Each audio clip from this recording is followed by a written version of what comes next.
Pessoal, uma boa noite a todos e um agradecimento a todos vocês que estão conosco até agora e a todos que entrarão também, né? Então, estamos aqui para a primeira live da Conan. O nosso tema hoje é A Decisão é Agora. Saiba o horizonte do mercado do boi em 2020. Eu gostaria de agradecer novamente a todos, em nome da Conan, do Fernando Penteado Cardoso Neto e toda a diretoria da Conan, que está oferecendo a todos vocês, de uma forma aberta, democrática, uma informação de alta qualidade sobre os parâmetros do que pode acontecer com o boi agora em 2020. Então, sem mais delongas, para começar a nossa explanação e entender um pouquinho mais sobre isso, eu gostaria de chamar ele, que é um grande amigo, um profissional fora de série, é médico veterinário, pecuarista, analista de mercado do boi gordo, do Notícias do Fronte, conhecido por todos no Brasil, o grande Rodrigo Albuquerque. Rodrigo Albuquerque, a decisão é agora. Para onde vai o horizonte do mercado do boi 2020? É contigo. Seja muito bem-vindo. Boa noite. Boa noite, Died. Está todo mundo me escutando bem? Certo? Manda ver, Rodrigão. Então tá, eu vou começar aqui. Deixa eu compartilhar aqui minha tela. Share screen. Vamos lá. Permitir. Vamos ver. Conan Live. Selecionar janela ou tela. Vamos ver aqui. Permitir. Tá ok aí, Died? Você pode me dar um ok? Rodrigo, ainda não estou vendo o compartilhamento teu de tela aqui, confesso. Agora sim, entrou agora. Você deve maximizar o slide só e todos estarão ligados com você aí. E agora? Ok, ainda está no modo minimizado, acho que é só você expandir a imagem agora do slide. Aqui, para mim, está aparecendo expandido. Está expandido aí? Agora expandiu, sim. É só o seu slide que está aparecendo as sequências laterais ali, sem o slide principal todo cheio. Muito, Jairzinho. Estão conseguindo ver bem o slide do Rodrigo? Rodrigo, eu estou vendo o slide aqui. A única coisa que nós estamos vendo aqui de casa, a lateral dos seus outros slides, né? Quando digo naquele ícone de maximização do slide só. Entendi. Aqui para mim aparece como tela cheia aqui, né? Deixa eu ver aqui. Para mim está aparecendo uma tela cheia, o slide modo apresentação. Toca adiante. Vamos lá que pela tela cheia aqui, acho que todos em casa conseguirão ver. E o mais importante é a sua explicação, grande Rodrigo. Toca, vai em frente. Podemos seguir assim, então? Positivo. Bora. Vamos embora. Qualquer coisa você me dá um alô. Died, beleza? Bom. Perfeito, Rodrigo. Então vamos embora, moçada. É o seguinte, a decisão é agora. Esse é a nossa entrega de hoje. Nós vamos falar do horizonte do mercado do boi. Não sem antes agradecer a Conan, ao Ferzinho, ao Died, amigo, por estar nos recepcionando aqui. É um prazer falar com todos vocês aí do Brasil como um todo. Rodrigo, você pediu estão dizendo aqui para você tentar apertar o F5, que o módulo de apresentação está fechado. Será que vamos ver se isso resolve? A última tentativa antes de você tentar seguir assim. Deixa eu ver aqui. F5. Para mim apareceu agora o modo apresentação, como eu estava vendo. Para nós aqui em casa está aparecendo os seus slides minimizados no canto e há um slide principal ali. Mas eu acho que você pode voltar e tocar a tua apresentação. O que importa é que vai ficar sem os efeitos da imagem. Mas vamos lá.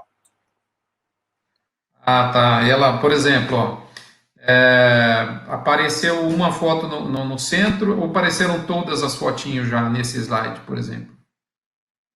É isso que lhe digo, apareceram todas já juntas, porque ele não está aparecendo a animação, né? Quando tem um slide aberto, você tem as imagens entrando. Aqui está tudo de uma vez só. Rapaz, eu estou, compartilhando. Ele mostra para mim uma tela como se tivesse sua câmera e seu microfone estão sendo compartilhados. Clique para controlar o compartilhamento. Compartilhar a tela. Vamos ver aqui. é porque vários slides sem o efeito... Toca o barco, Rodrigo, não esquenta a cabeça. Toca o barco. Os slides que tiverem a sobreposição de figuras, você nos explica que o mais importante, como disse, é a tua explanação. Vamos lá. Então, vamos embora. Bom, vamos lá. O que acontece quando a gente pensa no mercado de 2020? Nós voltamos, esse slide, ele, na verdade, ele está querendo mostrar o seguinte, a quantidade de eventos que se lá no dia 1º de janeiro alguém falasse para você, olha, você vai ver em alguns dias a China interromper os embarques de carne ainda na segunda quinzena de janeiro, você vai ver uma pandemia que vai parar com os restaurantes, o comércio de rua, as indústrias, nós vamos ver uma maior queda de ações, nós vamos ver o petróleo operando em ambiente negativo, né? Nós vamos ver um clima de guerra, de fato, o Brasil ainda metido numa crise política, no meio de uma crise de saúde, dentro de uma crise econômica, né? E com a carne de suíno e a carne de frango bastante competitiva em relação à carne bovina, alguma preocupação de coronavírus com relação às nossas indústrias, a perda de PIB muito forte, né? Na ordem você pode até escolher o número, né? Entre -3 e -20, tem gente que fala, e o Brasil assumindo o protagonismo dessa pandemia, né, América do Sul e, em outras palavras, o Brasil. Se alguém perguntasse para você qual que é o valor da arroba nesse final de safra, com tudo isso acontecendo lá por maio, junho, né, certamente você ia ter uma visão bastante preocupante de tudo isso, né? Agora, quando a gente pensa no que está acontecendo, a gente vê hoje, por exemplo, um preço na arroba de 2020, de junho, até superior na média Brasil que a gente tinha lá em janeiro. Se a gente comparar o que está acontecendo conosco, com os outros países, com os outros setores da economia principalmente, a gente vai ver que a pecuária tem absolutamente um destino muito mais suave nessa pandemia, se é que a gente pode dizer assim, a verdade é essa. Bom, e a pergunta é, ok, daqui para frente, será que o que a gente havia previsto se mantém? Será que o que a gente havia previsto, a massa joga no lixo e segue para adiante? Não, a verdade é que a gente está vendo que várias determinações feitas ainda em janeiro, sem todo esse contexto montado, né, quando isso tudo era incerto, era desconhecido, a gente vê que isso ainda é válido. E eu vou trazer aqui 2 estudos, esse primeiro slide mostrando algumas coisas relacionadas a como a gente analisa o ano de 2020. Eu não vou aqui entrar em detalhes, porque a gente não tem tempo, até para privilegiar a nossa interação com perguntas e respostas depois, mas a gente analisa a demanda e oferta do ano que está iniciando, isso foi feito lá em janeiro, e a gente analisa o retrovisor, né, dos últimos anos, caracterizando os anos em anos verdes, anos amarelos e anos vermelhos. É como um farol de trânsito, e aí a analogia já fica clara de entender. Anos vermelhos são anos ruins de preço, ano amarelo, ano mediano, e ano verde, ano bom de preço. Tá certo? Muito bem, aí você está vendo exatamente o que aconteceu no ano de 2019. Do lado esquerdo, você vê o valor da arroba no gráfico e os valores nominais do indicador Exalc B3 para o estado de São Paulo, que é a referência nacional, em 2019. Agora a gente já observa o que está acontecendo em 2020. A linha azul mais clara é a linha de 2020. O ocorrido de 2020 até o dia de ontem, tá certo? O indicador acabou de sair hoje. E de hoje, né, até o dezembro, eu coloquei aqui os ajustes da Bolsa projetados hoje para o mercado futuro. A Bolsa está meio sem criatividade, está quase que uma reta, né?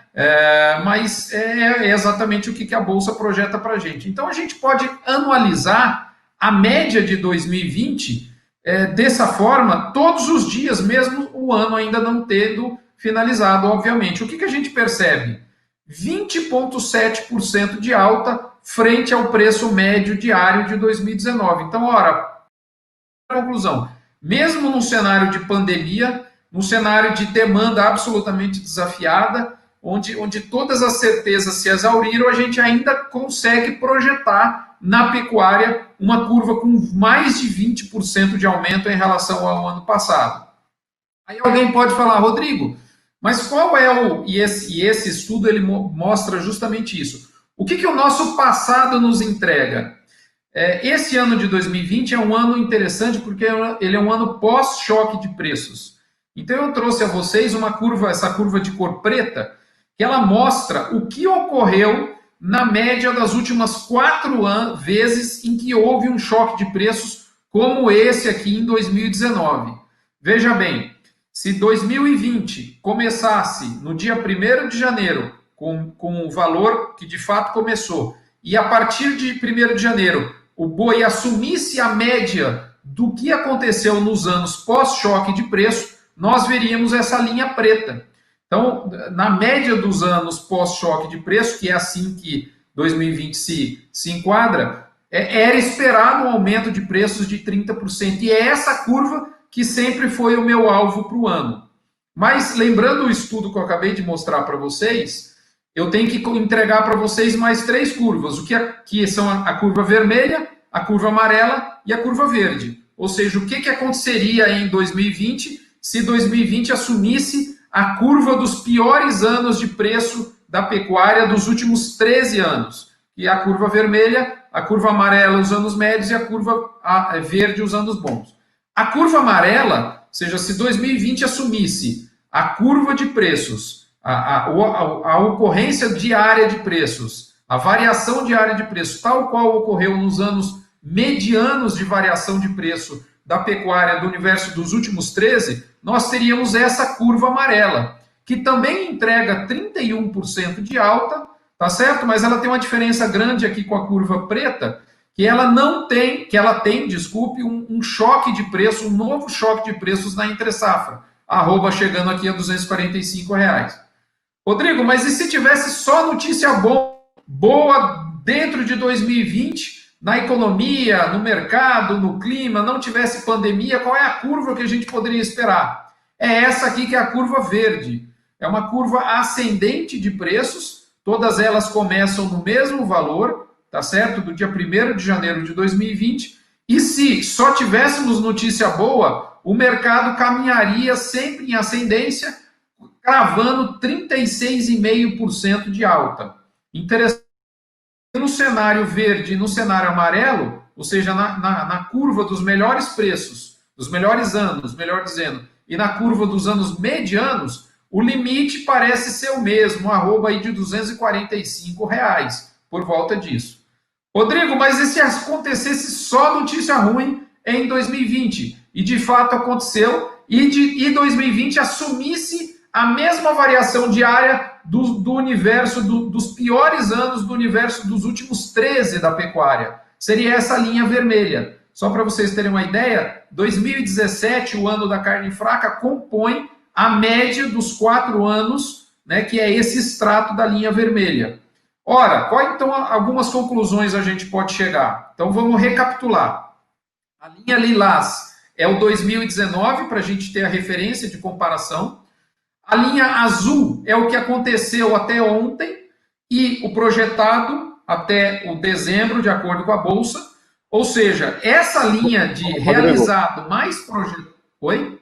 Rodrigo, eu segui agora uma orientação técnica, novamente peço desculpa a todos que estão nos ouvindo, creio que vocês estão acompanhando a brilhante explanação do Rodrigo, mas o seu slide, o segundo slide, ele não entrou. Então, estão pedindo para que você... envie o slide, acho que para o Augusto, para que ele consiga colocar a sua apresentação na tela, para que todos possam ver aí. Creio que você possa estar com 2 telas de apresentação, agora mudou o seu slide aí, tá? Você foi para um slide de gráficos aqui, mas creio que a sua apresentação vai estar entrando agora, eles estão provavelmente ajustando aqui, tá? Então eu peço para você parar aí no ponto e voltar naquele slide onde todos poderão acompanhar a sua brilhante explanação. Gente, ao vivo é assim, né, Rodrigo? Ao vivo acontece isso. Cara, A pecinha aqui é óbvio, né, que tem alguma contribuição negativa aqui no meu caso, mas estou à disposição aqui para assumir alguma função aqui que tenha que fazer, estou na hora aqui disposto, sem problema nenhum. Eu tenho absoluta certeza que não tem nada disso. Enquanto não volta a apresentação, uma das coisas que as pessoas pedem para você fazer, quando voltar agora, você mudar os slides, tentar mudar manualmente aí, né, não deixar no modo apresentação e tentar mudar e explicar novamente o farol onde você estava. Vamos ver se isso é possível agora. Está voltando perfeitamente. Isso, aí está o farol. Se você puder voltar nessa apresentação aí, nesse slide, e nos explicar novamente, eu peço a gentileza. Legal. Esse aqui, então, pode seguir a partir daqui, né? Por favor, Rodrigo, novamente obrigado a todos que estão nos ouvindo e conosco até agora. Vamos em frente, Brasil! Ótimo, é isso aí. Esse slide mostrava, e eu vou retomar a partir desse ponto, como todo final de ano, né, geralmente entre o dia 15 de dezembro e 15 de janeiro, é quando eu faço exatamente essa avaliação. Como vai se comportar o ano que está em início? Eu uso duas sistemáticas. A primeira eu olho o universo dos últimos 13 a 15 anos de pecuária e estratifico esses anos em anos ruins de preço, anos médios e anos verdes. Tal como o farol de trânsito. Anos vermelhos são anos ruins de preço, como por exemplo aqui 2017, a rainha, né, dos preços ruins, talvez. Anos verdes são anos em que a gente houve um choque de preços, a gente viu um choque de preços muito forte, como por exemplo 2008, tá certo? E anos medianos é o extrato médio da amostra. E eu faço o seguinte, eu pego o preço da primeira semana de janeiro, no caso 2020, e coloco para rodar na mesma curva desses 3 extratos e vejo o que acontece no boi, tá certo? E é exatamente o que a gente mostra nos próximos slides. Agora tá fluindo, o Jed? Seu slide mudou, sim. Você já está no slide seguinte de um gráfico. Perfeito. O que esse gráfico mostra, então, pessoal? Esse gráfico mostra a curva da arroba de 2019, o realizado de 2019 no indicador Exalc B3. Tá certo? Preço mais ou menos estável. Esse susto aqui foi a interrupção de compras da China, por causa daquele caso de encefalopatia espongiforme bovina atípica, né, que não tem nada a ver com a vaca louca tradicional, e depois a retomada de exportações e um pico de preços. Muito bem. Quando a gente joga na tela, né, o ano de 2020, é essa curva azul aqui que aparece na sua tela. Até esse momento, até ontem, na verdade, é o realizado, e de hoje em diante são os ajustes da Bolsa. Então, olha só a primeira conclusão. A gente está vendo um ano flat, um ano sem grandes emoções. Nem tão para baixo e nem de pico de entre-safra, o que a Bolsa está prevendo até o final do ano. Se a gente comparar a média diária de 2020 frente à média de 2019, nós vamos ver um aumento de 20,7%. Então, veja bem, em que pese todo o cenário de pandemia, aí que vocês estão acompanhando, lógico, todo mundo inserido nisso, né? Nós estamos com uma média diária projetando o ano entre realizado até ontem e daqui até dezembro os ajustes da Bolsa com uma alta de 20% na média diária do ano passado. Aí alguém podia falar para mim, Rodrigo, mas como é que fica o farol da arroba? Como que a arroba de 2020 se comportaria se ela assumisse os anos ruins, os anos refúgio, vamos falar assim, do universo dos últimos 13, os 4 anos piores, ou os 4 anos melhores, ou os 4 ou 5 anos medianos. Como é que seria? Vamos começar aqui pelo ano que é a curva preta, né? Essa curva preta, o que ela entrega? Ela entrega o seguinte, como é que 2020 varia, considerando que ele é um ano pós-choque de preços, esse choque aqui de 2019. Isso é raro de acontecer na pecuária, mas já ocorreu. Então, além de entregar as 3 curvas, a vermelha, a amarela e a verde, que eu vou falar na sequência, eu quis analisar o que aconteceria com 2020 se ele assumisse o nosso passado, né, o que o nosso passado fez, o que a arroba fez no nosso passado em anos posteriores a choques de preço. E é exatamente essa curva preta. Então 2020 entregaria uma curva com 30% de aumento da arroba, parecida ao que está acontecendo, porém com um gargalozinho para cima, tá certo? Muito bem.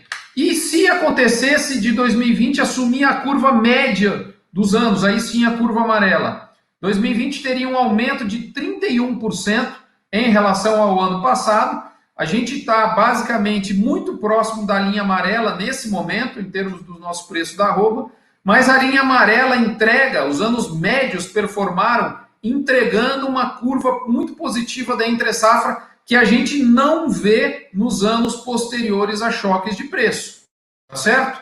Se a gente seguir na análise e imaginar 2020, se não tivesse notícia ruim, nós poderíamos ver uma curva ascendente durante todo o ano, chegando curiosamente no mesmo nível de preço que a curva dos anos médios entrega, que é a curva amarela.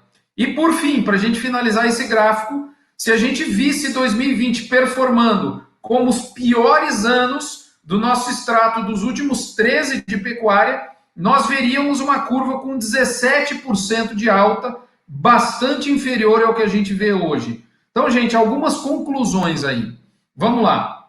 Primeiro, é muito plausível, todas essas curvas são possíveis de ocorrer. A curva vermelha, a curva amarela e a curva verde e a curva preta.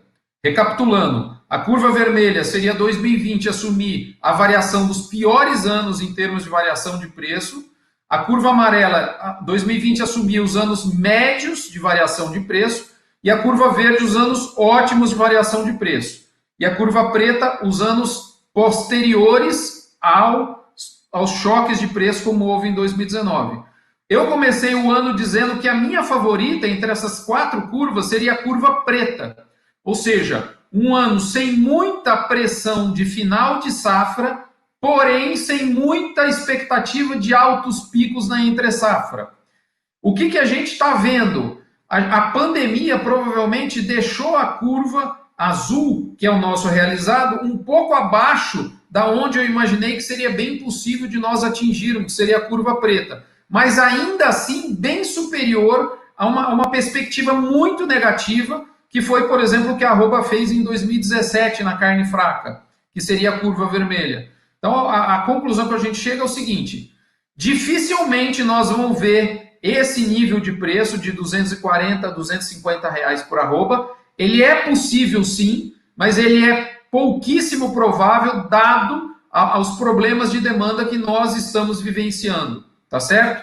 Só um parênteses, em 2019, quando eu comecei o ano 2019 falando que naquela oportunidade, 230 reais por arroba era a curva verde de 2019, muita gente me chamou de louco. E foi exatamente o que a gente viu em novembro, tá certo? Então, assim, eu não me surpreenderia se nenhuma dessas 4 curvas ocorresse, mas eu, como analista de mercado, aposto minhas fichas na curva preta. É o que eu disse no início do ano, tá certo? Uma alta de preços bastante forte, próximo a 30%, porém, com a questão da pandemia, nós perdemos um pouco desse gás, né? Então, ao invés de 30%, nós estamos estacionados em 20% a 23% de aumento. O que é ótimo quando a gente compara com o que está acontecendo nos outros setores da economia. Em linhas gerais, para a gente finalizar esses números, que causam muito curiosidade. A melhor notícia possível seria a arroba de 240 a 250. Eu não uso a palavra impossível nunca, mas ficou altamente improvável disso acontecer. A pior notícia possível seria a arroba cair em São Paulo abaixo de 185, 190. Isso não estava previsto de acontecer e o boi realmente não furou essa resistência. E o que eu acho que vai acontecer, já achava no início do ano, e apesar de todo esse cenário de pandemia, continuo colocando minhas fichas, é uma arroba orbitando entre 200 e 220, mais precisamente agora entre 200 e 215. A gente não deve ter um pico de safra pressionado em troca de não ter uma entre-safra com um pico de preços.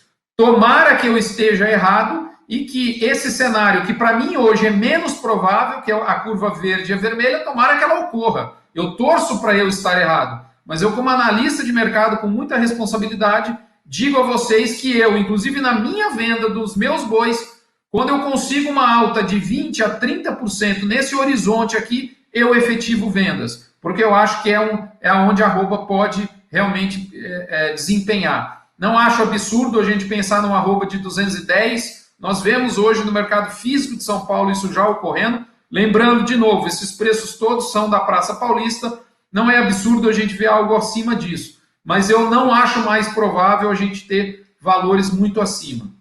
Muito bem, se aquilo ali era a foto, agora esse aqui é o filme. Toda semana eu monto como que a curva azul está performando em relação ao ano passado, ou seja, pego a parte do ano ocorrida com os preços que já são conhecidos, como de hoje, 206,20, e monto de hoje para frente, tá certo? Com os ajustes da Bolsa. A gente viu aqui ó, que no dia 6 de março, antes da pandemia, o boi em 2020 caminhava para um aumento de 30%, quase 28,5% em relação ao ano passado. Foi isso que aconteceu depois da pandemia, uma perda de valor absurda, e nós estamos recuperando valor ou na ordem de quase 25%. Então, veja bem, para quem achava que nós iríamos ter 30% de alta na variação média diária desse ano em relação ao ano passado, apesar de todos os pesares, nós estamos muito próximos de 25% com o ajuste da última sexta-feira. Então, o boi está entregando o que eu achei que ele iria entregar, que era não ter um cenário catastrófico de preços na safra, porém ele está, graças a Deus, entregando mais. E ele está já buscando uma alta aí de 25%, tá certo? Lembrando que quando eu falo nisso, eu estou entregando valores aqui em São Paulo entre 215 de agora até o final do ano, beleza? Muito bem, a conclusão que eu chego é o seguinte, pessoal. O coronavírus matou, de fato, um bocado de gente, mas o que ele exterminou mesmo foram as verdades e as certezas. A função, eu não tenho certeza nenhuma de que a minha curva favorita, que é esse aumento de 25% a 30%, ele vai se tornar realidade.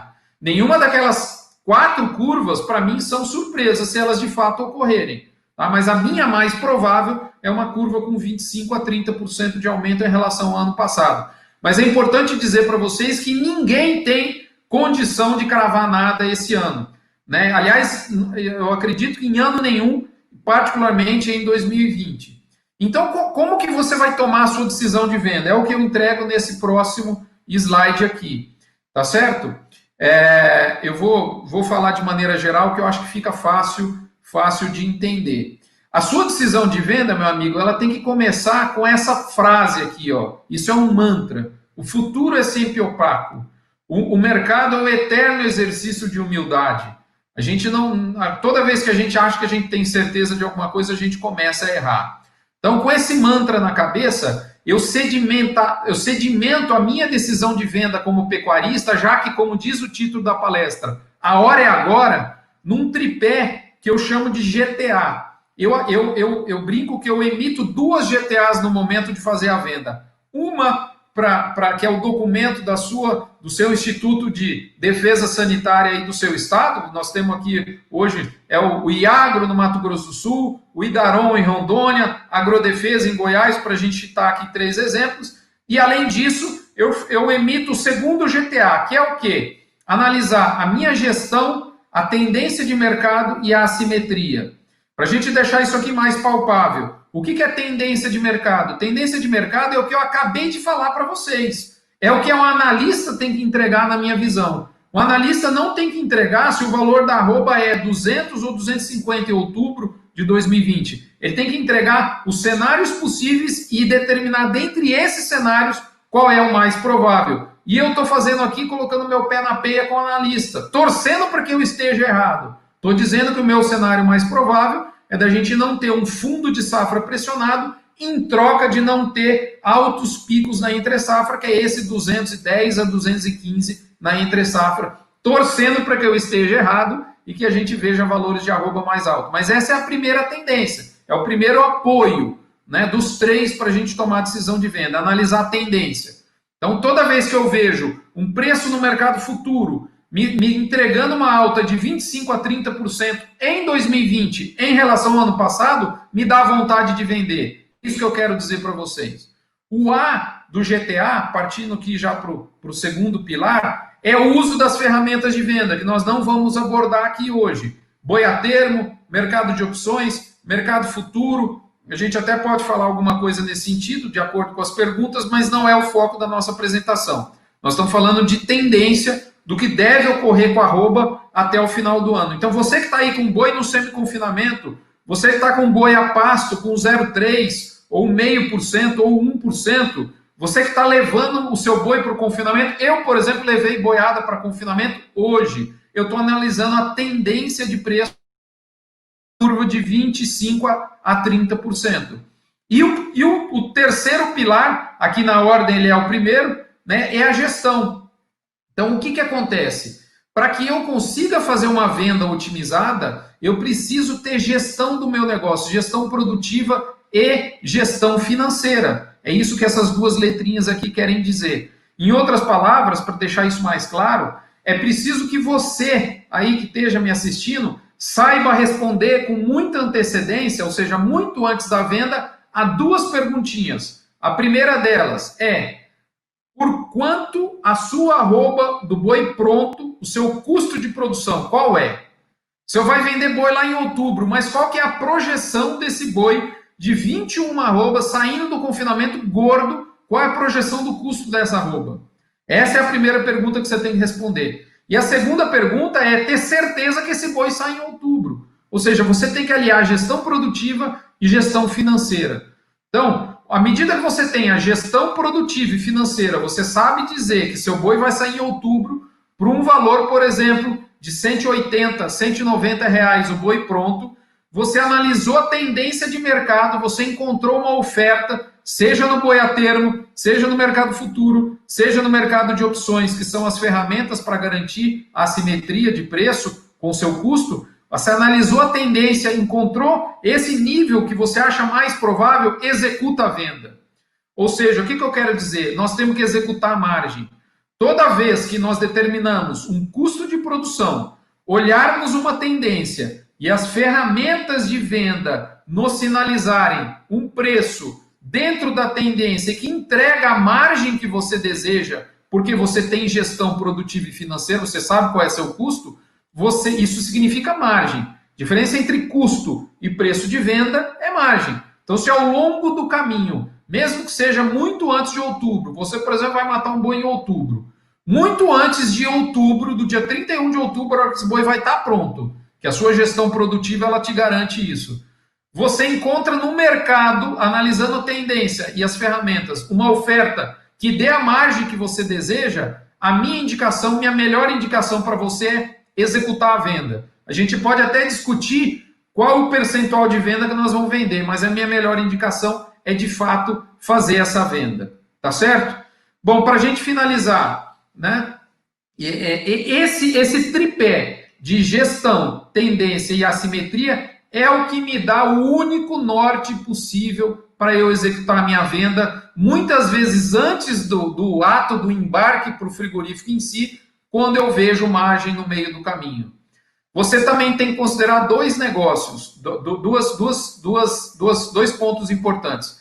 Primeiro, é o nível de risco máximo que o seu negócio pode correr. Se você tem que matar essa boiada em outubro, mas você tem, com esse dinheiro da venda, você vai pagar, por exemplo, uma parcela de uma fazenda que você comprou e você não tem outro capital, você não pode correr risco. Né? Ou seja, o risco que é possível ser corrido é próprio de cada um, assim como o custo de produção. Tá certo? Bom, além disso, você tem que, para finalizar, observar você como investidor, que é o que quer dizer essa figurinha aqui. Tem gente que gosta de correr risco e gente que não gosta de correr risco. Quem está certo, quem está errado. Não tem ninguém certo e ninguém errado. Você tem que se conhecer para que você consiga entender qual ferramenta de venda dentre as 3 possíveis, né? Quatro possíveis, né? Boi no spot, mercado futuro, mercado de opções e boi a termo. Qual delas te agrada mais para você garantir margem? Isso é próprio de cada um. Rodrigo, quem usa esse raciocínio, se vocês entenderam o que eu estou querendo dizer é o seguinte: O gatilho para venda ele tem que estar assentado nesse GTA. Quem usa esse GTA na hora de fazer a venda consegue, em relação a quem não usa, um horizonte de -5 a mais R$20 por arroba. Na maioria das vezes, entre R$3 a mais R$10 por arroba do que quem não usa. Ah, Rodrigo, mas eu posso usar gestão de risco e perder um pouquinho de dinheiro? Pode. Você pode comprar um seguro de preços, tá certo? Uma put, por exemplo, que nós não vamos falar agora, e o mercado explodir. É igual você comprar um seguro de um carro e não bater o carro. Aquilo vira um custo para você. Mas é o ônus que você paga para ficar tranquilo. Não tenham dúvida, quem mais corre risco na economia é quem mais ganha. Se você não gere seu risco, com certeza, se a arroba explodir, quem mais vai ganhar é quem não fez gestão de risco nenhuma, porque não fez nenhum investimento para nenhuma ferramenta de venda. Entretanto, se o mercado vier para baixo, é também quem mais vai perder. Se para você tá bom esse jogo, que eu brinco do tô rico, tô pobre, meu amigo, não faça nada, feche os olhos, invista na pecuária e vai sem gerir risco. Não é o que serve para mim. Eu prefiro uma pecuária mais profissional, tá certo? Com entrega de margem mais equilibrada ao longo dos anos, mas isso é próprio de cada um. Pessoal, o que é importante? Só para não ficar tão no ar a questão de gestão produtiva e gestão financeira.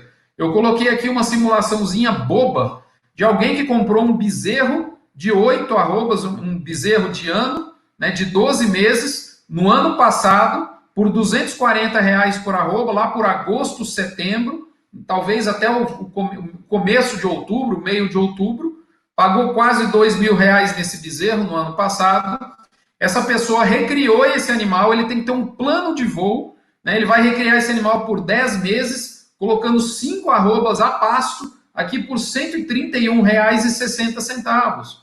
Né? Rodrigo, quanto custa uma arroba a pasto? Meu amigo, custo é igual impressão digital de dedo, cada um tem a sua. Mas eu vejo arroba a pasto, né, numa época de alta produção, como novembro, dezembro, janeiro no Brasil Central, na faixa aí de R$45 a R$60. Eu vejo uma arroba a pasto entre 60 e 90 até R$100, quando você começa a ter um ganho de médio diário um pouco menor. E até arrobas a pasto aí na faixa aí de 140 a R$150, dependendo do seu planejamento. Nessa situação aqui, nessa simulação, ficou a R$131.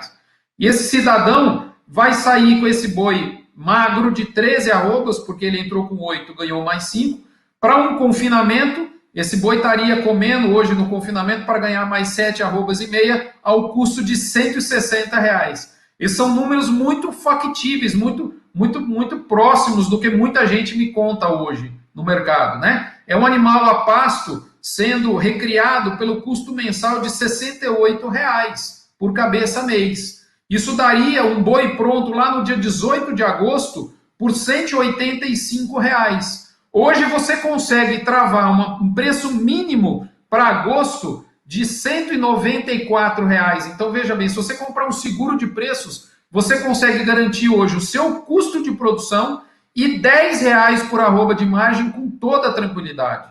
Então, o que eu estou querendo dizer para vocês é o seguinte, a gestão produtiva e gestão financeira é exatamente isso, é saber que o animal que você comprou em julho de 2019 vai ficar pronto no dia 18 de agosto de 2020 e tem que ser com essa exatidão. É lógico que você vai ter um plano previsto e um plano realizado, mas é muito importante que você faça essa checagem e você absolutamente tem um plano, porque a maior parte das pessoas, infelizmente, não tem um plano. Gente, para a gente finalizar e ir mais para a interação, tem muita coisa para a gente falar de oferta, oferta, no caso, baixa, que é o que a gente está vendo hoje no mercado, demanda externa fervendo, demanda interna, onde a gente tem que ter muita dúvida. Eu vejo 3 principais riscos para a pecuária em termos de preço, né, ao longo dos próximos meses de 2020. A gente pode falar disso nas perguntas para não comprometer, né, o tempo de interação. Mas o que eu quero dizer para vocês? Aquelas 4 curvas, elas são válidas. Se nós vermos, se a gente observar nos próximos meses algum desses riscos aqui, como por exemplo um fluxo de exportação interrompido por um problema sanitário no Brasil, provavelmente nós vamos sair daquela linha azul, vai querer visitar aquela linha vermelha daquele gráfico anterior que eu mostrei para vocês. Se nós não observarmos nada com relação a esses riscos que eu cito aqui, e nós continuarmos observando uma demanda externa firme, que é onde eu acredito que o mercado vai caminhar, ao ponto, acompanhado de uma oferta de boiada menor, provavelmente a gente vai se aproximar daquela curva preta. Então, de acordo com os fatos ao longo do ano, né, daqui para frente a gente vai se balizar. Mas eu já digo aqui para vocês, a minha aposta é uma alta de 2020 em relação a 2019 de 25% a 30% de novo. Eu torço para que eu esteja errado, que a gente tenha aquela alta lá de R$245 no final do ano. Para finalizar, gente, nunca se esqueçam de duas coisas. Primeiro, os preços da pecuária são formados na fronteira do atacado. O que eu quero dizer para vocês? A demanda no mercado interno tem um papel muito forte na formação de preços. E é por isso que eu acredito que nós não temos muita condição provável de ter um pico altíssimo em 2020. Quando eu digo pico altíssimo, é uma arroba na casa dos 250. Mesmo sem considerar isso, uma arroba na casa dos 205 a 220, 210, 215, é onde o mercado está hoje. Por exemplo, 210 tem preço em São Paulo em 210. A gente consegue, como eu mostrei para vocês, uma boa remuneração, inclusive consegue garantir margem usando o mercado futuro hoje. Então, é muito importante que a gente veja esse ganho ao longo da cadeia. Toda vez que a gente não vê, a gente vê uma expectativa de preço frustrada. E para finalizar, gente, o Brasil é o hipermercado do mundo. Certamente nós já estamos sofrendo com essa pandemia, senão eu acredito que nós estaríamos coladinhos hoje numa curva de 210 a 220 em São Paulo. Hoje 210 em São Paulo é o preço máximo. Eu diria que ele poderia ser tranquilamente um preço médio hoje, se nós não tivéssemos, infelizmente, colhendo as consequências da pandemia. Mas se a gente considerar o que está acontecendo conosco, com outros setores da economia, é fácil da gente concluir que nós somos abençoados, justamente porque nós somos um país que produz alimentos para nós e para uma série de outros países no mundo. É o que eu chamo que o Brasil é o hipermercado do mundo. Então, o nosso boleto está vindo, mas ele é sensivelmente menor. Gente, é isso. Eu estou semanalmente no gestãoderiscoempecuaria.com.br, no Instagram, Notícias do Front e AgroKids. Agradeço a atenção de vocês, principalmente a oportunidade da Conan, essa empresa que eu tenho orgulho de ter. De vez em quando a gente faz algumas coisas juntos, já tivemos juntos, inclusive no site do Notícias do Front, e a partir de agora eu passo a bola para o Died para a gente interagir com o público. Obrigado, estou à disposição para esclarecer as dúvidas. Obrigado.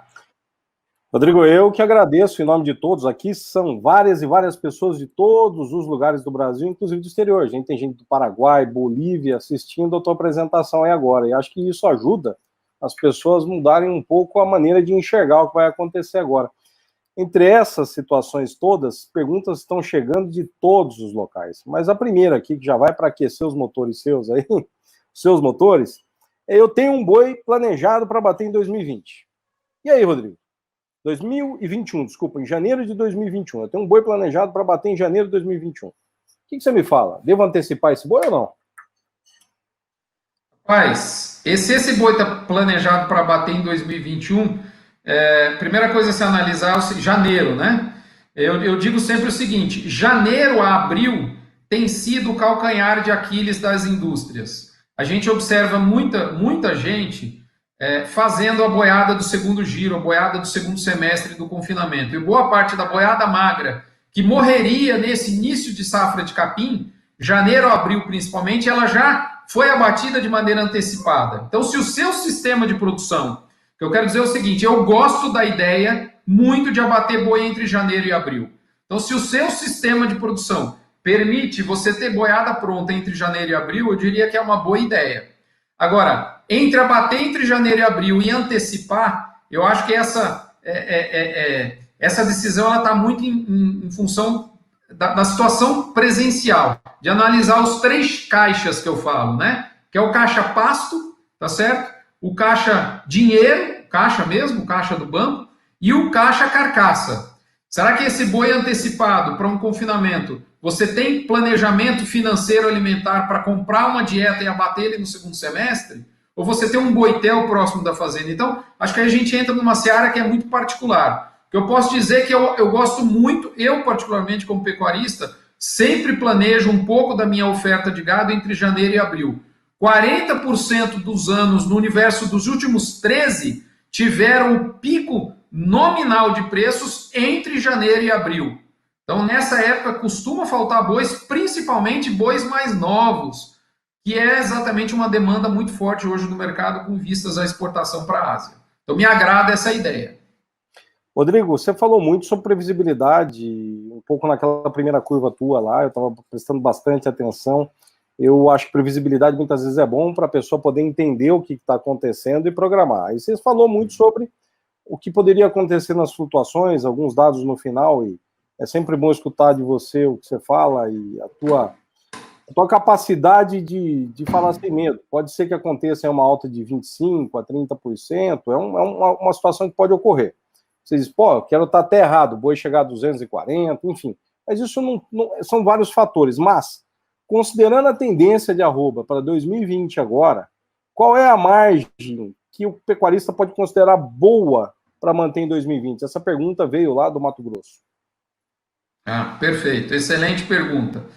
Olha, a maior parte dos dados que chegam até a mim entre custo de produção e venda sinalizam um resultado de 15 a 25 reais por arroba. E quando eu digo resultado é o seguinte, ou seja, a diferença entre o preço de venda do animal pronto, terminado, e o custo de produção, em 2020 eu vejo muito comum nesse horizonte, de 15 a 25 reais. Vamos falar uma média aí de 20 reais, para falar um número redondo, 20 reais vezes 20 arrobas, nós estamos falando um resultado de 400 reais por boi. Eu vi esse número muito recorrente em pessoas que compartilharam.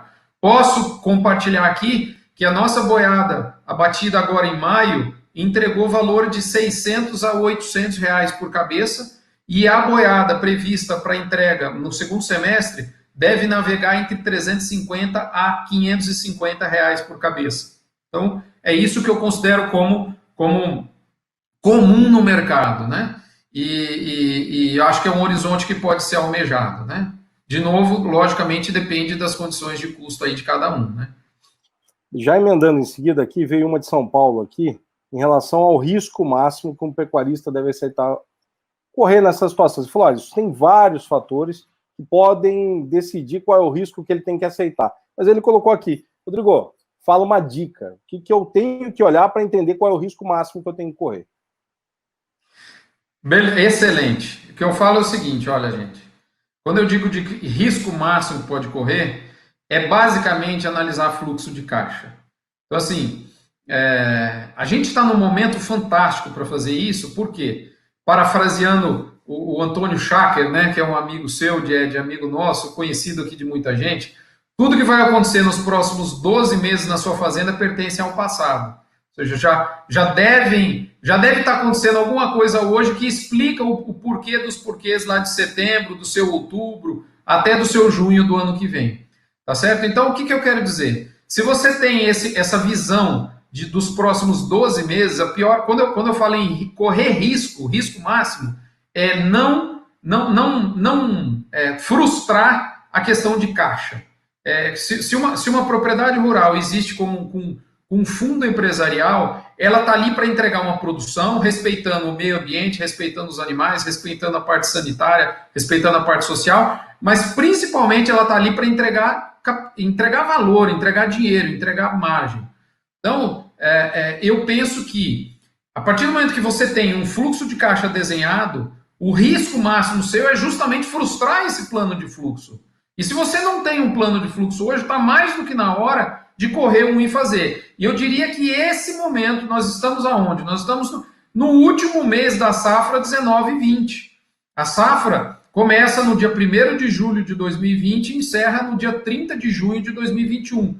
Eu passei os últimos 20 dias gastando muito do meu tempo, estou até com uma dor aqui na munheca, né, de uma lesão de esforço repetitivo, porque o Excel sofreu, mas o meu punho também, de fazer esse fluxo dos próximos 12 meses. Então, ok, se eu sou um pecuarista, para responder mais claramente a sua pergunta, que eu quero dizer, e eu tenho uma dívida para pagar lá em janeiro. Vamos unir as duas respostas. Aquela boiada que o sujeito perguntou da resposta anterior. Eu preciso vender essa boiada em janeiro para pagar uma dívida. E se por um acaso eu quiser apostar no mercado, não fazer uma gestão de risco, fazer uma gestão de risco agressiva, e se por um acaso houver uma frustração de preço de venda, se isso frustrar o meu caixa, eu tenho recurso adicional de outra fonte para cobrir o caixa e a fazenda seguir? Então, acho que esse é o principal gatilho, aonde você pode ir e aonde você não pode ir, na minha visão. O Rodrigo Fernando Mutarelli fez uma pergunta aqui que eu achei interessante, por isso que eu quero direcionar ela aqui no vácuo do que você falou, tem outras chegando aqui, estou ficando aqui numa boa situação, viu? Analisando aqui qual que eu vou mandar para você. Mas ele perguntou o seguinte, Rodrigo, rapidamente, ele disse assim, por favor, em relação às gestões de risco de preço, eu entendo que você não vai abordar muito aqui esse ano ainda, mas faz sentido travar alguma coisa para agosto de 2020? Red vai ficar caro ou não? Eu sei que você não vai falar sobre isso, Rodrigo, mas me dá um alô aqui que eu estou meio desesperado. O que eu faço?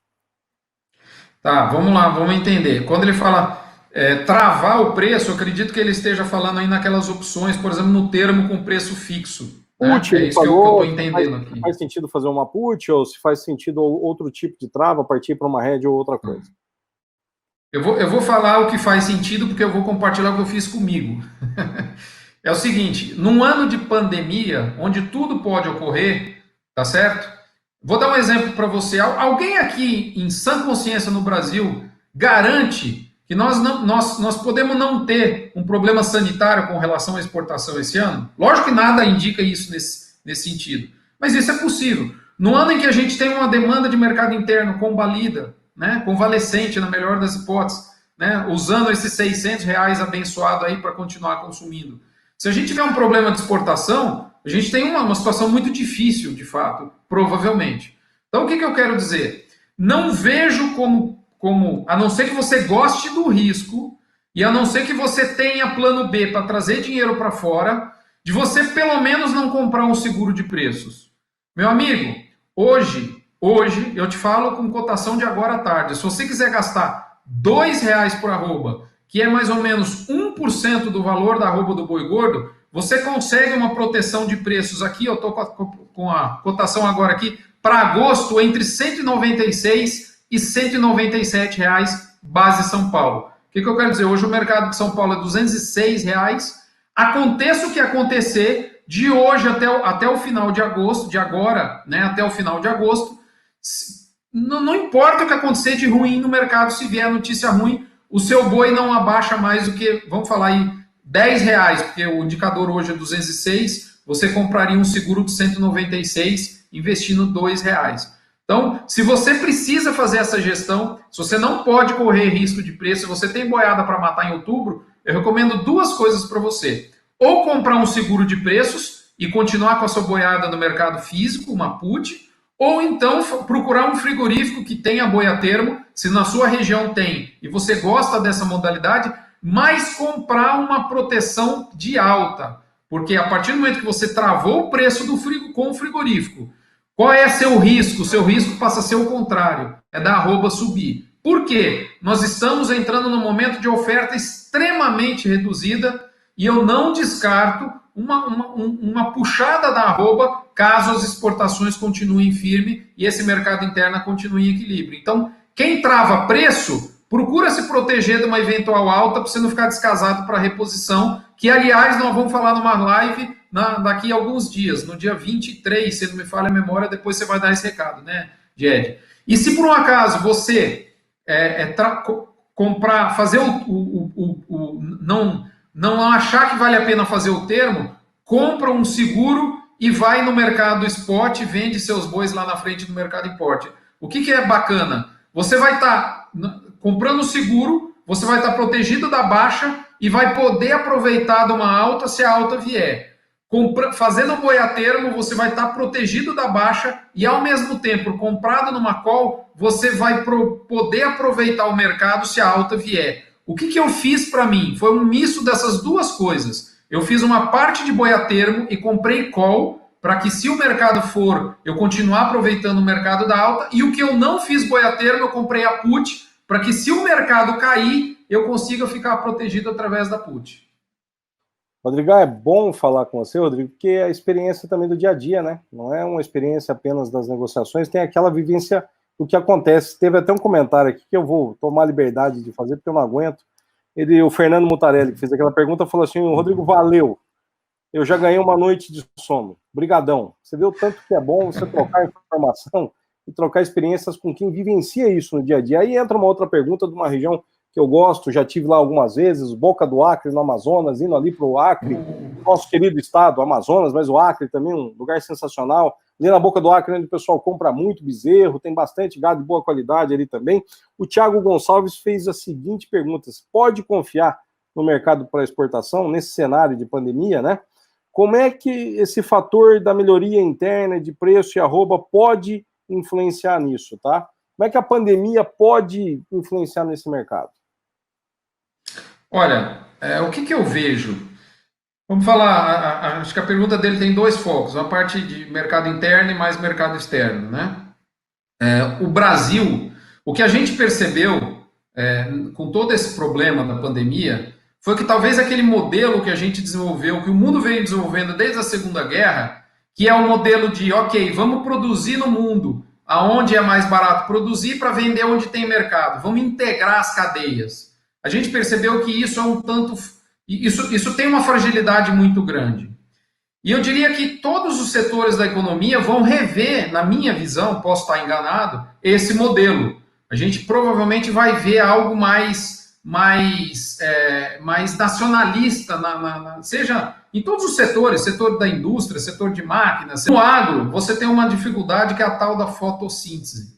Então, até inventarem uma fotossíntese em laboratório, né, dentro de uma estufa que seja tão eficiente como, por exemplo, uma vaca ou um boi, convertendo capim, né, a fotossíntese, ou seja, a produção de forragem em carne e leite, o Brasil vai ter uma posição diferenciada na soberania alimentar.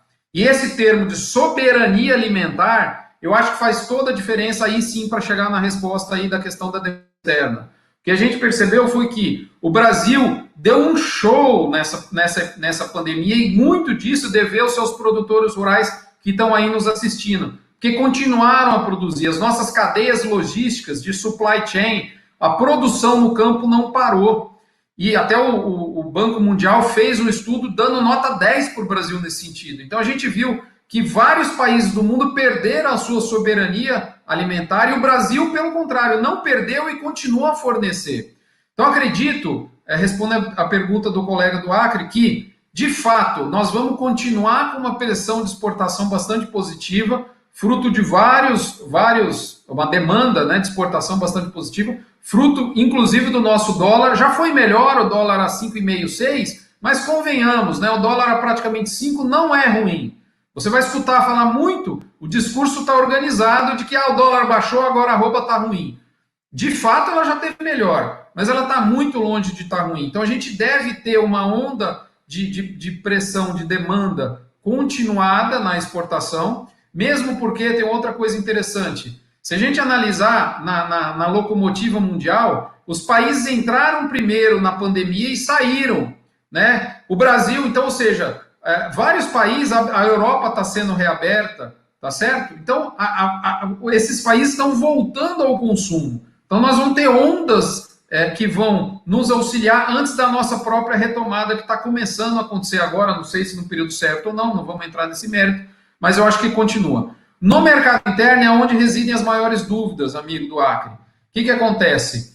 A gente sabe que a gente tem uma população que está apertada em termos de renda, isso é um lado ruim, tá certo?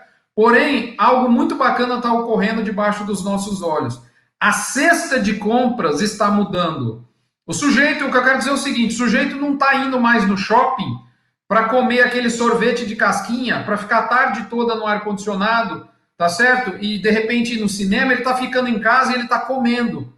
Então, em cenários de dificuldade, o básico é valorizado, o que a gente produz é valorizado. Se a gente produzisse chocolates finos, provavelmente a gente ia sentir muito mais do que quem produz proteína, inclusive que é ligada à saúde, para enfrentar um problema de pandemia. Então, minha visão, amigo, o cenário externo é a mola propulsora e o cenário interno, a demanda interna, caminha como limitante dessa alta. Se nós observarmos uma demanda interna melhor do que se aparenta hoje, provavelmente a gente vai namorar aquele mais próximo dos 30% de alta. Mas acho que os dois componentes estão muito fortes nesse momento. Rodrigo, até coloquei o óculos para ler melhor, a gente acha que é menino aqui, enxerga tudo, porque está chegando pergunta demais, viu? Eu queria agradecer a todos que estão nos ouvindo aí, porque por todos os problemas de áudio que nós passamos, o número vem crescendo de pessoas assistindo, as informações estão chegando e muita gente está tendo a sua pergunta e a sua dúvida respondida, e tem mais uma aqui com relação à arroba do dólar, do boi indexado ao dólar, tá? Então, em cima da sua projeção, só assistiu mesmo com muita atenção a tua explanação, em cima do preço da arroba, quanto dessa variação tem a ver com o dólar? Se o dólar mudar ou cair, isso pode furar um pouco aquela projeção que você falou? Olha, certamente para um país que exporta, como nós, eu diria que nos últimos meses, a gente ainda vai ver a consolidação de vários números, né? Mas teve alguns meses, por exemplo, principalmente maio, que foi um recorde absoluto, histórico de exportação. Talvez nós tenhamos exportado aí algo como 30% a 35%, talvez até um pouquinho a mais em algumas regiões, chegando até a 45% da carne produzida. Então não tenha dúvida nenhuma que o câmbio interfere muito nisso. Uma variação brusca no câmbio certamente tem o seu reflexo. Minha perspectiva diz que o câmbio existe para dar humildade para os economistas. Foi aquilo que Deus falou, olha, para dar humildade para essa turma eu vou inventar o câmbio, né, o dólar, né, a conversão da moeda. Então a gente não consegue ter uma visão bastante firme disso. Mas na minha visão, não acredito que nós deixaremos de exportar carne, é isso que eu quero dizer, em 2020, por problema de câmbio. A gente pode até não ter o câmbio dos sonhos, os 5,50 a 6 da indústria exportadora, mas na minha visão nós vamos estar sempre muito longe de considerar o câmbio como um problema. Olho atento ao discurso, porque a gente está escutando muito, porque o câmbio caiu, moçada, o câmbio caiu, mas nós estamos em 5. Se a gente falasse lá em janeiro que nós íamos ter câmbio de 5, muita gente ia falar que era festa. Então, meu amigo, com relação ao câmbio, esse câmbio aí de 4,70 a 5,50, 5,20, nesse horizonte, eu acho que a gente exporta com tranquilidade, dado a necessidade de demanda, principalmente da Ásia, leia-se de passagem, com relação à proteína em 2020. Não é de longe o primeiro fator que mais me preocupa.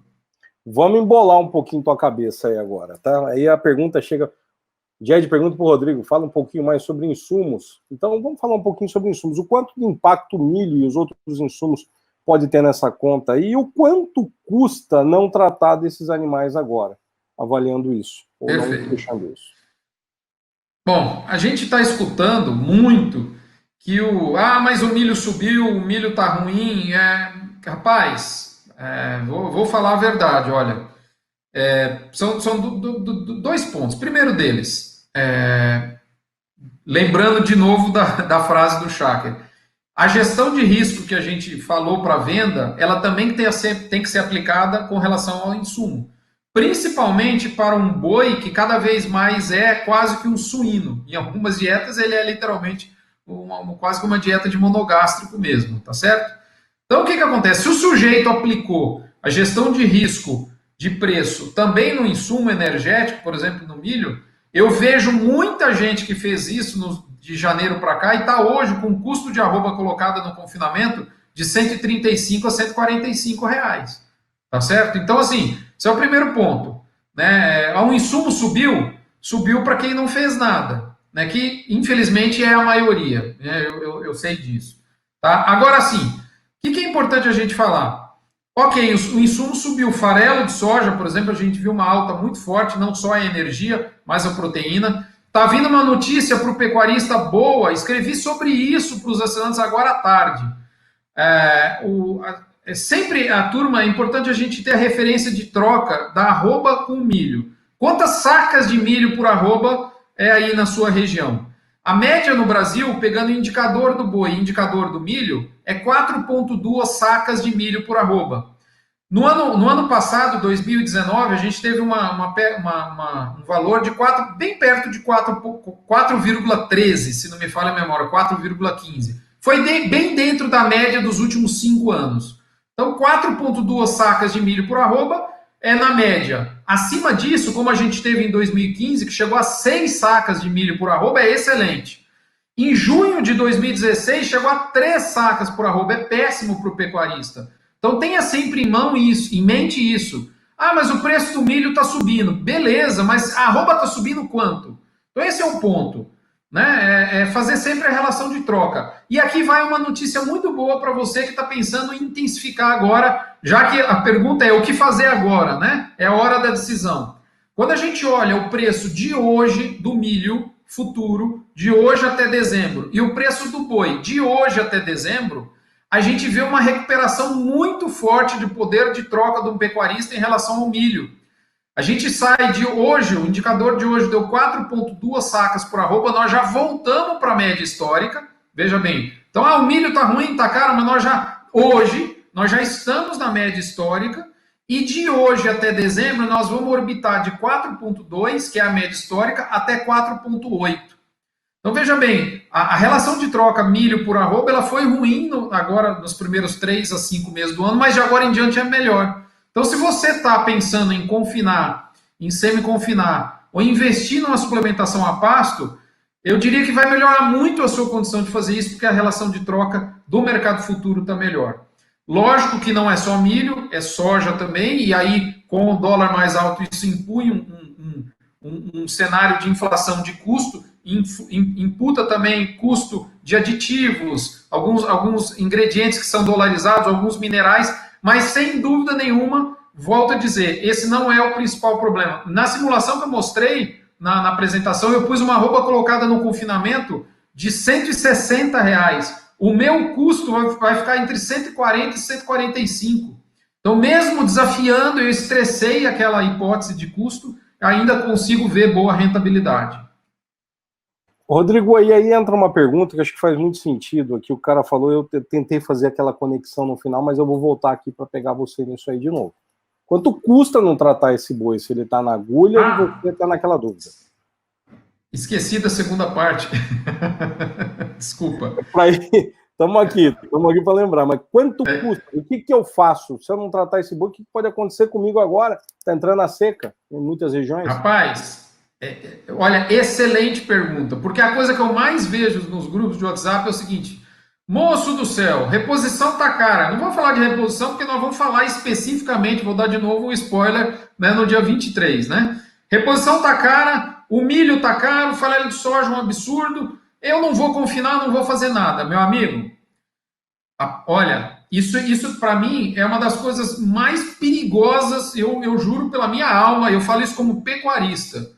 Você interfere em todo o seu sistema, principalmente se você tem uma fazenda de recria e engorda, né, ou uma fazenda de ciclo completo. Talvez pior ainda do ciclo completo, né? Talvez não, com certeza, porque você não descarrega a carga de unidades animais das fêmeas durante a seca da sua fazenda. Meu amigo, você vai sobrecarregar todo o seu sistema de produção, alterando por não uma, mas 2 safras na sequência, porque a sua fazenda, que vai entrar na próxima estação de chuva mais carregada, ela vai sentir a safra de 2020, 2021, consequentemente vai ter reflexo na de 21, 22. Então, uma decisão absolutamente temerária. Eu diria o seguinte, de todas as vezes que eu analiso esse tipo de atitude, não tá, o milho subiu um pouco mais do que eu gostaria, a soja está cara, a reposição saiu da mão um pouquinho, eu não vou fazer nada. Meu amigo, toma cuidado, porque o custo de não tratar é muitas vezes, eu particularmente vou confessar, nas últimas vezes que eu analisei isso nos últimos 2 anos, e nenhuma das vezes eu cheguei à conclusão que era melhor não fazer nada, a não ser aquele pecuarista que estava num grau de intensificação muito baixo, mas muito baixo mesmo, que ele tem pasto sobrando, ele consegue ter uma lotação muito tranquila na época de seca e ele consegue alterar o plano. E não é essa a tendência que eu vejo. Cada vez mais eu vejo as pessoas intensificarem. O caminho da intensificação, ele é presente. Então, meu amigo, a hora que você começou a intensificar, você diz não a alguns confortos seus. E um dos confortos é poder desligar a fábrica. O Francisco Salles está perguntando aqui, em Rondônia nós temos um estado aí que já é livre de aftosa, agora vamos ser livres sem vacinação, provavelmente, evoluir. O que esse mercado pode trazer para a gente de ganho na arroba do boi? Ou você acha que essa vantagem pode não vir? Bom, o foco é em relação à aftosa. Eu vou falar uma coisa para você. Não acredito que venha vantagem nesse momento. Vou ser sincero. Torço para que eu esteja errado, mas eu estou falando o que eu acredito. Eu não acredito que venha vantagem nesse momento. Eu vou dizer mais. Eu me preocupo muito com uma interrupção talvez meia rápida dessa questão da aftosa. Me lembra muito um exercício de gestão de risco, aquela história. Vamos apostar um sorvete, se der certo, a gente ganha o sorvete. Se der errado, a gente perde a sorveteria. Então, assim, para um Brasil que se propõe a ser um país vamos falar, abrigar a soberania nutricional de quem não é abençoado por Deus e pela natureza como nós somos, e que cada vez mais está vendo um mix da sua produção interna destinada para fora, e que tem feito um trabalho excelente de certificação, né, dentro da fazenda, trabalho sanitário, a venda da indústria lá fora, eu não acho que essa é a nossa prioridade número um não seria a nossa prioridade número um nesse momento. Então eu não vejo isso como um ganho possível, plausível. Eu gostaria de ver muito mais esforço em certificação, né, do que, por exemplo, num abortamento sanitário de vacinação num país que tem 17 mil quilômetros de fronteira seca, num país que tem uma fauna, graças a Deus, maravilhosa como que a gente tem. Mas, enfim, vamos que vamos. E mais do que nunca, isso é um reforço para que você use as ferramentas da Bolsa, porque a única ferramenta que não tem letrinha miúda, muitos contratos de boi a termo está escrito isso. Se mudar o status sanitário do seu estado durante o contrato, a posição do termo é revertida. Na Bolsa, não. Se houver um problema sanitário, uma vez que você está com seguro de preço, isso inexiste qualquer interrupção nesse sentido. É isso. Ô, Rodrigão, excelente parâmetro de resposta para todo mundo começar a olhar ali no foco do negócio, né? Não é só... Tem vários fatores. Aí o Takeo Corim fez a seguinte pergunta: o destino de boa parte da nossa exportação é a China. Devemos confiar na solidez desse mercado conosco? Qual é a sua opinião e qual o cenário disso em relação ao ano de 2020 que nós estamos vivendo agora? Excelente pergunta, excelente. Olha que bacana, as perguntas são muito boas mesmo. Vou tentar ser mais conciso para a gente responder mais. Estamos aqui à disposição, mas vamos lá. Rapaz, como é que nós vamos abrir mão? Se a gente, a turma acho que tem um pouquinho mais de idade, talvez eu seja um dos mais velhos aqui, eu não sei, mas lembra do War? Se você ver aquele mapinha mundi aqui, assim, se a gente olhar ele assim e pintar de verde os países que produzem alimento e que sobra alimento para vender para fora, e pintar de vermelho os países que precisam comprar alimento de fora porque não conseguem ter a tal do termo que está na moda, né, a soberania, né, alimentar, a China é o mais vermelho. É o país que ele depende muito de compras externas de alimento, e o Brasil é o mais verde. Mas o Brasil é o mais verde de longe, mas de longe. São 75 bilhões de dólares de superávit comercial da nossa balança comercial agrícola. Quer dizer que por dia entra mais de 1 bilhão e 200 milhões de reais nos nossos portos de receita, fruto das nossas exportações. E a China, a Ásia, leia-se China, é o maior déficit agrícola do comércio internacional. É impossível a gente não surfar essa onda. Da mesma forma que aconteceu com a soja, vai estar acontecendo com o boi. Só que a China é também um país milenar na cultura do comércio, na minha visão. Não estou falando mal deles, muito pelo contrário. Quando eu olho um chinês na rua, eu agradeço o chinês. Acho que é isso uma noção de responsabilidade que a gente tem que ter hoje. Eu vejo em alguns grupos, mas rapaz, a gente trata bem esse cliente, esse é o nosso maior cliente hoje. Agora, meu amigo, não tenha dúvida nenhuma, esse cara que é um excelente cliente, ele compra da gente um ótimo volume, nos últimos 12 meses ele já deu uma gelada na gente 2 vezes, ou não é verdade? Em junho de 2019, com aquele caso, né, sanitário de uma vaca no Mato Grosso, e em janeiro de 2020. Então, acho que está no nosso passado recente de que desvios nesse mercado podem acontecer. Então, o que o Brasil tem que fazer, na minha visão? Aproveitar a onda, atender muito bem esse cliente com toda a responsabilidade sanitária, social, ambiental, fazer uma parceria, mas não ficar deitado em berço esplêndido. E eu acho que é isso que o Brasil vem fazendo. Aí sim tenho que falar da figura da nossa ministra Tereza Cristina, que abriu um sem número de mercados nos últimos meses, mais de 60, para mais de 3 centenas de produtos brasileiros.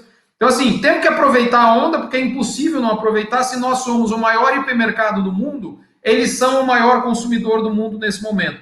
Mas aproveitar para fazer a nossa lição de casa, para ter um boi com certificação, habilitar mais mercados, abrir mercados que pagam melhor a nossa carne, para os quais nós estamos fechados nesse momento.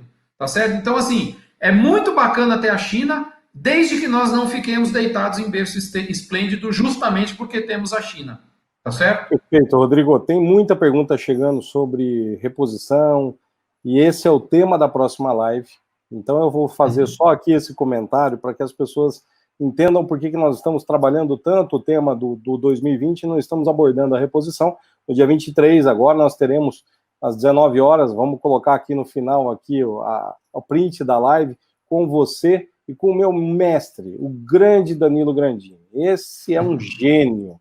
Ele vai estar aqui no meu lugar, muito melhor que eu, moderando a live com você, de uma forma brilhante, uma mente brilhante, junto com outra mente brilhante que é você. Então, não se preocupe. Todas as questões inerentes à reposição, de novo, o tema, reposição valorizada. O que fazer?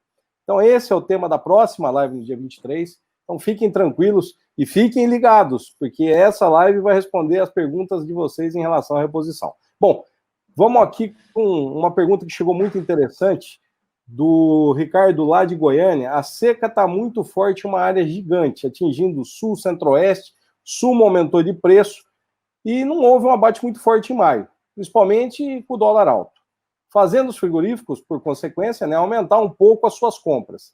Você acha que vai haver um vácuo aí em julho e agosto, uma oportunidade? Um amigo do Goiás está aqui pertinho da gente. Eu diria o seguinte, não é um ano, hora nenhuma, de frigorífico comprar boi barato. Esse é o primeiro ponto.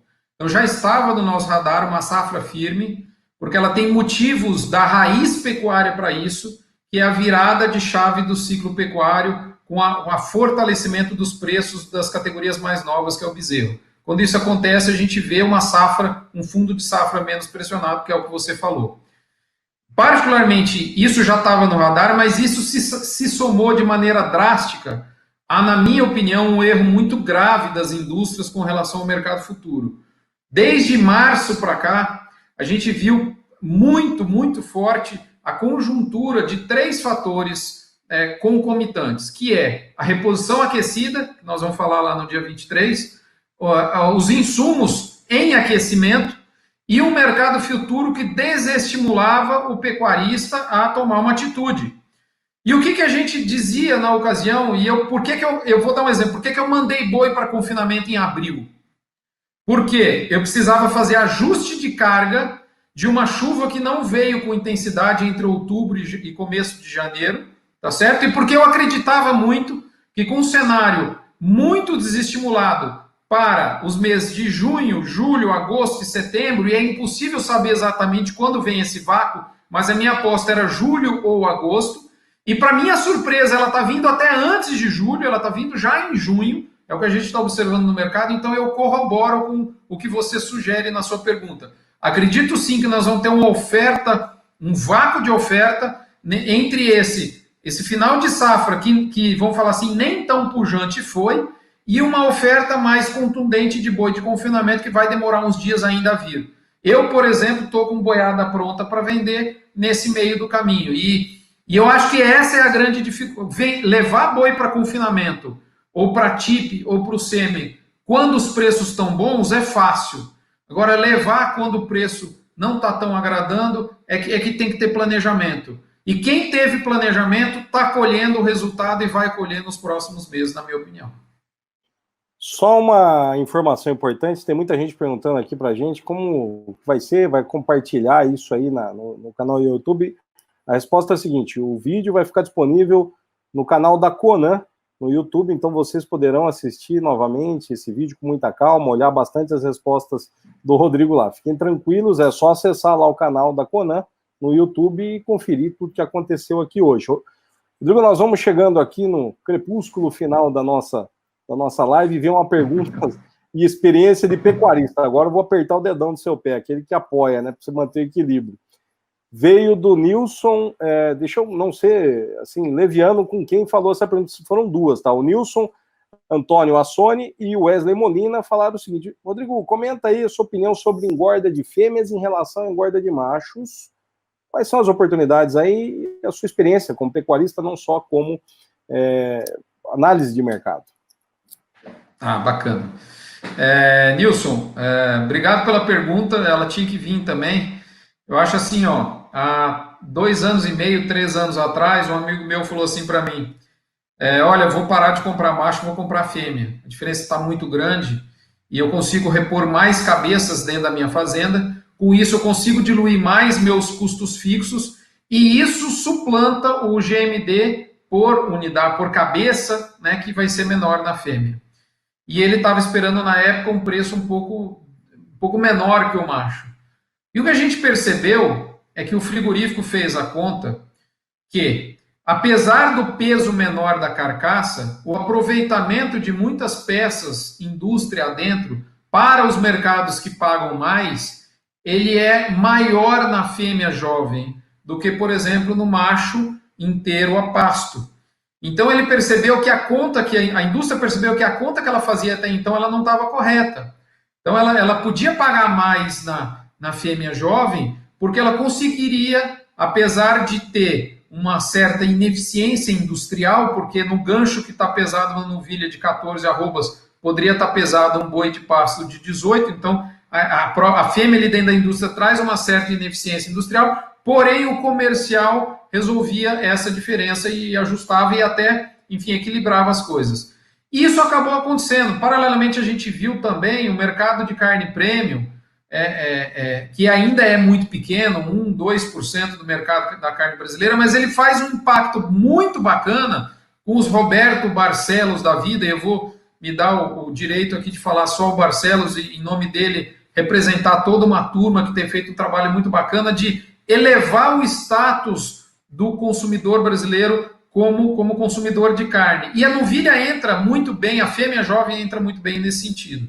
Outro detalhe é que a gente não tem algumas tecnologias liberadas para uso aqui no Brasil como a gente tem em outros países. Então foi uma forma que o mercado veio se ajustando nos últimos 2, 3 anos, que acabou que a fêmea virou um bom investimento. Mas eu diria o seguinte: esse caldo já foi melhor. Para o pecuarista, e aí entrando na sua pergunta, a gente viu um deságio muito maior da fêmea em relação ao macho há 3 anos atrás. Hoje a gente vê um deságio muito menor e agora, nesse momento particularmente, ainda também impactado porque a demanda de fêmeas para reprodução, visto que o preço do bezerro tem chamado a atenção, ela entrou no jogo. Então você passou a ter uma demanda dupla em cima da engorda de fêmea. A fêmea que vai ser para engorda mesmo e a fêmea para reprodução.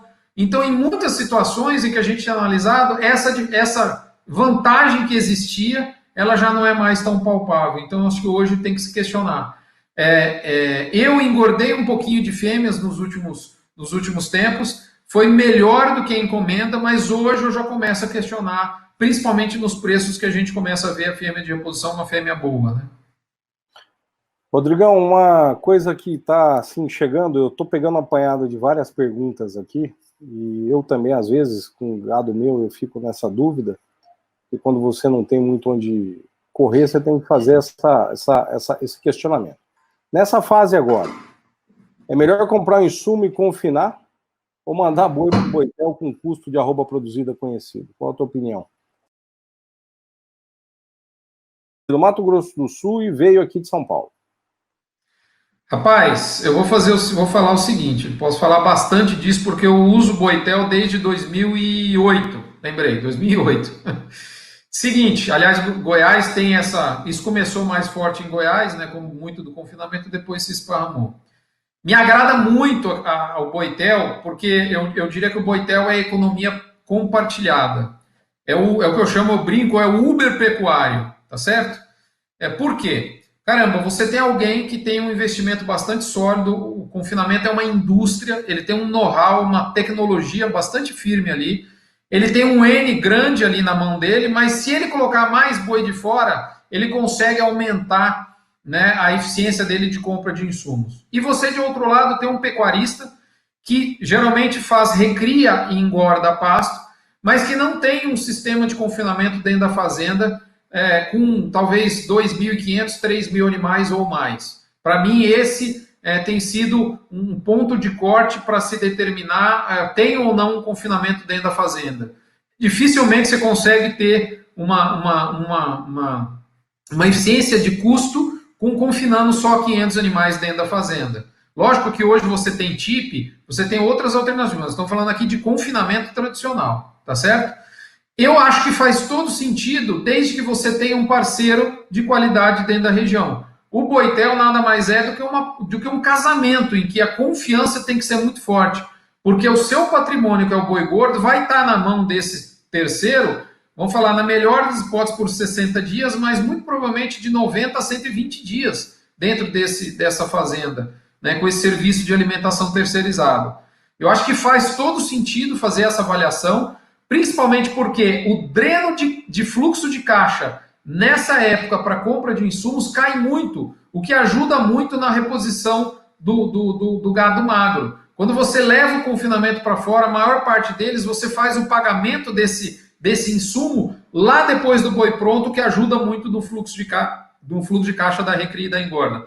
Outra coisa, você permite participar de uma tecnologia mais alta, que você talvez não conseguiria participar tendo um N menor. Você consegue deixar os seus funcionários, nessa época em que a boiada vai para o confinamento, mais focada na fazenda de recria, na manutenção de porteira, manutenção de cerca, manutenção do curral, de tudo que aconteceu na safra, que de repente não deu tempo de fazer uma manutenção mais adequada. E você consegue ter uma atenção melhor em compra de gado. Então eu sou usuário de Boitel, confino hoje em Boitel mais ou menos entre 1.000 e 2.000 animais por ano, então eu não estou até tão muito longe do break-even, na minha opinião, de N, para poder pensar em ter uma estrutura dentro da fazenda, mas como eu tenho um parceiro de qualidade muito próximo da fazenda, já há muitos anos com esse parceiro, eu não faço questão nenhuma de ter o confinamento dentro da fazenda, muito pelo contrário.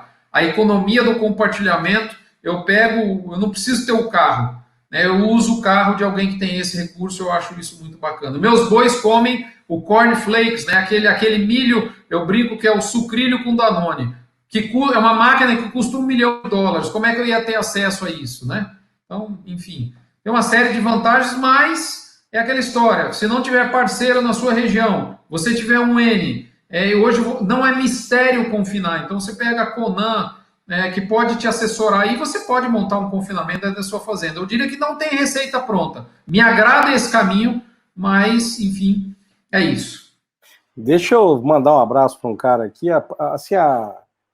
Você quer coisa melhor? De novo, Rio Branco no Acre, aqui. O Fernando Teixeira, que, aliás, tem leilão no dia 12 agora de julho, da genética Melovale, vai estar pelo canal da Leilomarca, acontecendo esse leilão desse gadão dele, lá de Rio Branco do Acre, e está agradecendo as informações, porque está ajudando muito ele a programar esse 2020 dele. Abraço, Fernando Teixeira, abraço a todos aí em Rio Branco do Acre, todos que têm assistido a live durante todo esse tempo. Boa sorte no seu leilão, gadão, dia 12 de julho, não perde aí não. Quem quiser comprar coisa boa é lá, viu?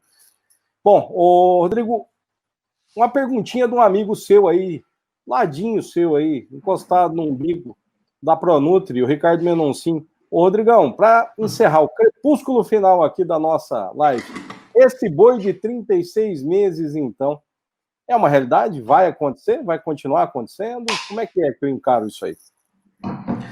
Rapaz, o crepúsculo, você foi lá no Fiore Giliotti, hein? Para os mais antigos, eles conhecem essa... O crepúsculo, é isso aí. Bom, Ricardo Menoncin, um abraço. Deixa eu ver se eu entendi, Jed. Talvez um amigo, um companheiro, né, de longa data, né? Esse boi com menos de 36 meses é uma realidade? Eu acho que ele está se referindo a uma intensificação maior do sistema de produção, entregando um animal mais jovem, né? Isso vai acontecer? O pecuarista tem que acreditar nisso e botar o pé no acelerador? Olha, acho que é o seguinte, aquele que quer encarar a sua atividade para as próximas gerações, para mim isso é inexorável. Sinceramente falando, a não ser que a fazenda seja muito grande e a família não seja tão grande que vai dar para tratar de todo mundo, mesmo com pegando menos dinheiro da fazenda. Para mim é inexorável, né, você caminhar para o sentido da intensificação. Você sair de uma produção de às vezes uma média anual, beliscando aí uma arroba por hectareano, começar a pensar em 1.2, 1.5, 2. A gente precisa tirar um pouco da mística de que tem que sair de uma UA por hectareano e ir para 5, ir para 10, porque isso é perigoso. É a mesma coisa a gente sair de um Fusquinha e ir para uma Ferrari a 300 por hora. Então, o que eu diria é o seguinte, guardadas as devidas proporções da escada de 1000 degraus, que é o ganho da intensificação, o caminho da intensificação, que cada um sabe em que nível da escada está, mas que todos estão subindo para tentar produzir mais dentro da mesma área. Por quê? Porque a margem por unidade produzida, por arroba produzida, está menor. Então, para mim, não é muito difícil você produzir um boi que atende China. Eu falo pelo seguinte, ano passado eu comprei uma boiada comercial comum em Goiás, eu internalizei essa boiada dentro da fazenda entre julho e setembro, tá certo? E eu estou abatendo boa parte desses animais, abati agora em abril, abati em maio, 100% dos animais China. O último abate que eu tive foi 100% abaixo habilitado para a China. Tive a média de 93 a 100%. O menor lote que eu tive acho que foi 94% habilitado China. Então, e o que eu fiz? Eu suplementei esses animais na seca do ano passado com suplemento 0,1%, um proteinado de seca. Nas águas, abri as águas com suplemento 0,03% de consumo sal aditivado. Depois passei para um 0,3%, um proteico energético, e terminei eles no 0,5% energético.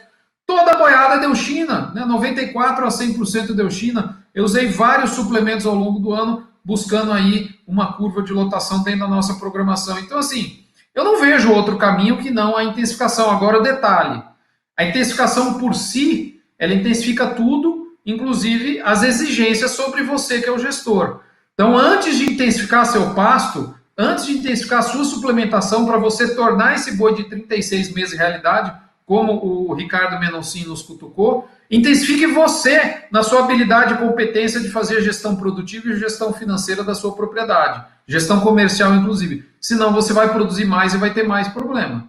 Então, essa é a minha visão. Então, isso para mim é inquestionável. O que é questionável é o seguinte, até que grau de intensificação eu vou? Que é uma pergunta que eu acho que ninguém faz. Né? Eu quero intensificar. Mas quer intensificar por quê? Não, porque eu vi o cara produzindo ali a média de 3 UA por hectare por ano. Mas você, a sua fazenda é para isso ou não? Será que no seu caso 1,5 já não está louco de bom para a sua necessidade, para o seu atual nível de competência e gestão? A gente tem que se criticar.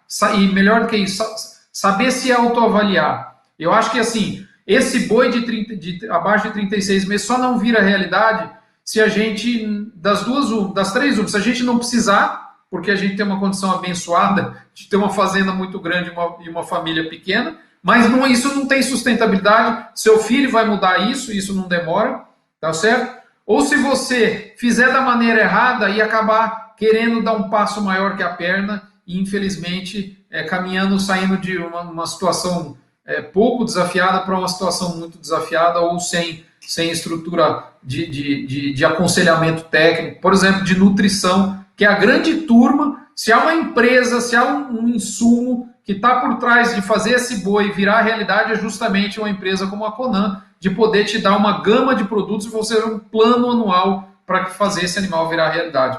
Eu não tenho dúvida nenhuma disso, Jed.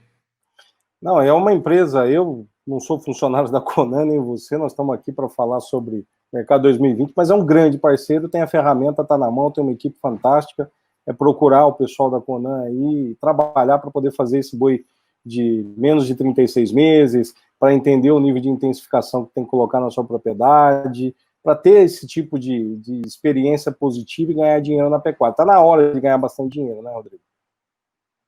Tá na hora, a hora é agora, é o tema da live. Você quer uma coisa gostosa agora para a gente ver? O Augusto, que está nos bastidores, eu vou pedir para ele aqui, antes das suas considerações finais, para colocar um print da próxima live do dia 23/6. Augusto, você consegue nos ajudar com isso aí? Olha as coisas que eu peço na hora aqui, ó. É possível, Augusto. Ah lá, vai vir, olha lá. Aí, gente, dia 23/6, às 19 horas, um grande Rodrigo Albuquerque. Vocês já viram que fera que é. Esse cara é fantástico. E com o mestre, Danilo Grandini. Esse tem bagagem. Esse é incrível. Um dos maiores conhecedores de pecuária que eu tive a oportunidade de cruzar na minha vida. Um gênio.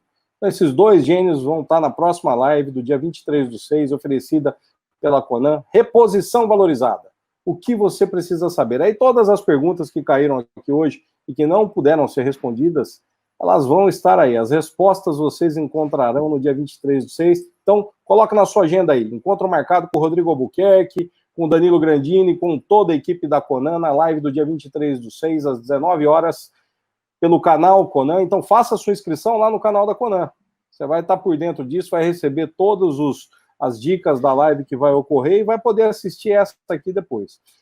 Obrigado, Augusto. Rodrigo, queria suas considerações finais antes da gente chegar no encerramento. Agradecer, assim, acima de tudo, a disponibilidade de colocar a informação de forma corajosa, porque ter informação é importante. Agora, colocar ela com a vivência prática de forma corajosa e com habilidade como você faz é ímpar.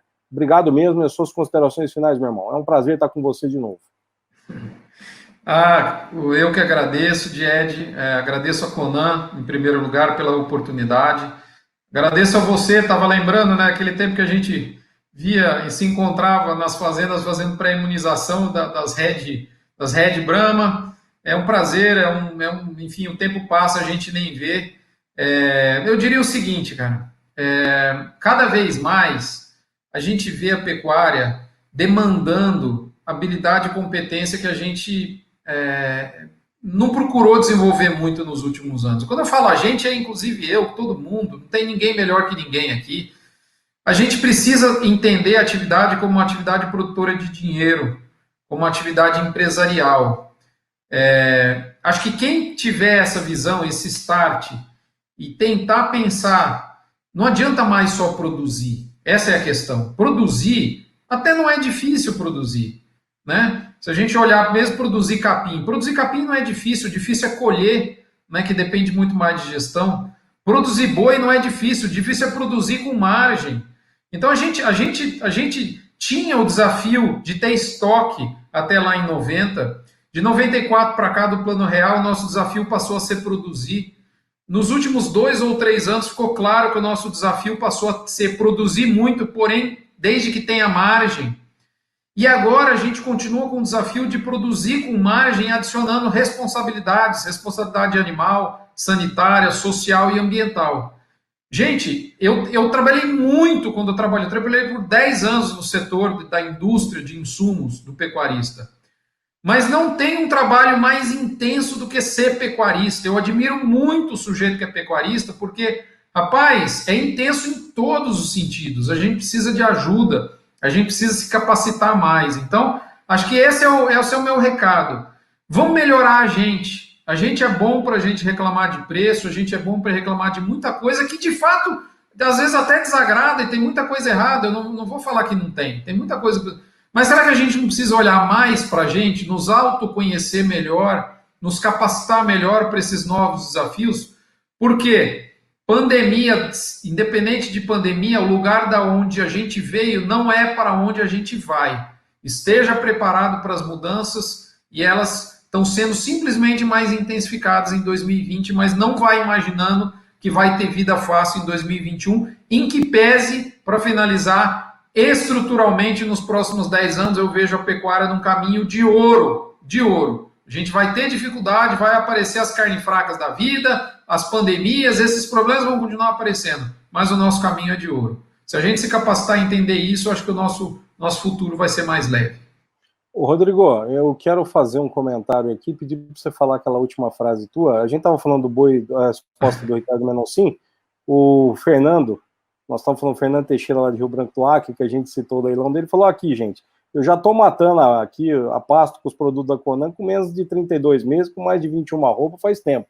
Então, assim, é uma coisa real. A gente está falando no tempo real aqui, já entrou o comentário do Fernando aqui sobre o que está acontecendo na fazenda dele, é uma realidade. Então tem que botar o pé no acelerador com consciência, que é o que você falou, e fazer o que é necessário para trazer esse boi com uma qualidade melhor, uma genética de alta qualidade, que é muito importante. Aí, de novo, aí vale correr atrás de genética de boa qualidade, como a do Fernando da Nelo Vale, e, assim, olhar mesmo para o seu negócio com carinho. Qual é aquela frase tua que você fala? A frase é o seguinte: o ruim do boi, moçada, é não ter o boi. É isso aí. É isso aí. Sensacional. Obrigado, Rodrigo Albuquerque, pela tua disponibilidade de passar informação maravilhosa como hoje. É um prazer estar sempre do seu lado.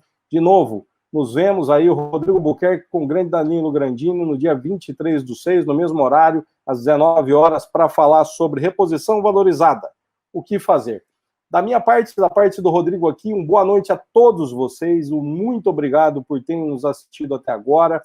Crescente audiência, as pessoas aumentaram, apesar dos problemas técnicos que nós tivemos. Então, isso que é bom ver. A união da pecuária, as pessoas acreditando. Muito obrigado mesmo. Em nome de todos da Conan, como o Márcio Bonin agora dizendo, obrigado a todos que permaneceram firmes no nosso canal. Tivemos contratempos, mas lutamos para fazer acontecer aquilo que nós queríamos, pois sabíamos que muita coisa boa viria para todos. Então, muito obrigado em nome da Conan, em nome do Rodrigo Albuquerque, meu e de todos que estiveram aí até agora conosco. Que Deus os abençoe muito. 2020 é um ótimo ano. É só fazer ele agora acontecer daqui até o final, né, Rodrigo? Vamos lá. Exatamente. Fiquem com Deus. Um grande abraço. Até a próxima.